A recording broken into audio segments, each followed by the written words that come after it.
யார் வீட்டு குழந்தை ஏன் விட்டாங்க?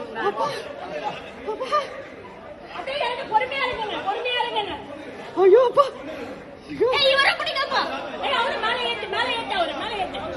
ஐயோ அப்பா, அந்த குழந்தைக்கு அம்மா அப்பா யாருமே காணுமே.